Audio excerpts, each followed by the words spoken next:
केलं, धुणं भांडीसुद्धा केली आणि याला याला म्हणजे असं झालं आहे ना, की माझ्या आईला याच्याशी काही घेणं देणं नाही मला.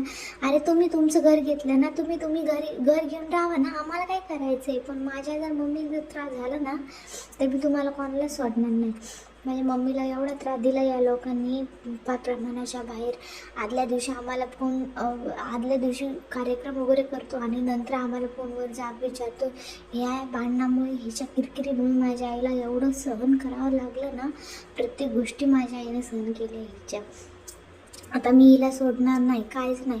अरे तुझी भाऊजाई तू बघून घे ना. ती भाऊजाईला तू आमंत्रण दिलं, भावाला तुला लाज वाटली नाही आम्हाला आमंत्रण नाही द्यायला.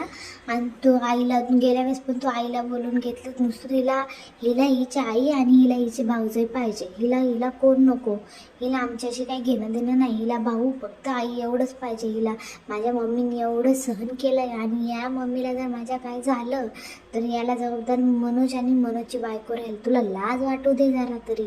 आणि मला काय म्हणतो रे फोनवर तू की तुझ्यामुळं होतं आहे. आम्ही घरी काय राहतो, आम्ही मम्मीकडे आमची काळजी घेतो. आम्ही फक्त मम्मीची, आम्ही मम्मीला जपतो. तू काय जपतो रे? तू महिन्याला पैसे तरी पाठवतो का? माझ्या मम्मीने एवढं सहन केलं ना तुझं आणि एवढं जपले ना, तुला लहानाचं मोठं केलं. तुला लाज वाटू दे जरा तरी लाज वाटू दे तुला.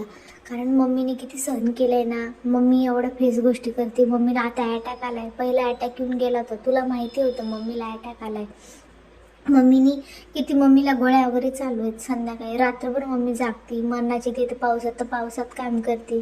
एवढे सगळं बिल असतं आणि तू घर घेतलं ना रे, तर तू खुश राहा. फक्त एवढंच कर, तू खुश राहा. आणि तुला माहिती आहे ना घरात किती खर्च असतो ते नाही कळत का? घरात मम्मीला पैसे द्यायचे, मग मम्मीला उद्या काय झालं तर तू जबाबदार त्या गोष्टीला. कारण आज आम्ही बघतोय मम्मीला, आम्ही सांभाळतोय म्हणून आज मम्मी हे. कारण मम्मीला रात्री काय झालं ते तुला माहितीच नाही, कारण तुला ते कळणारच नाही. मम्मी अचानक घरातून चक्कर येऊन पडली आणि तिच्या छातीत दुखायला लागलं. तिला अटॅक आलाय मम्मीला सौम्य.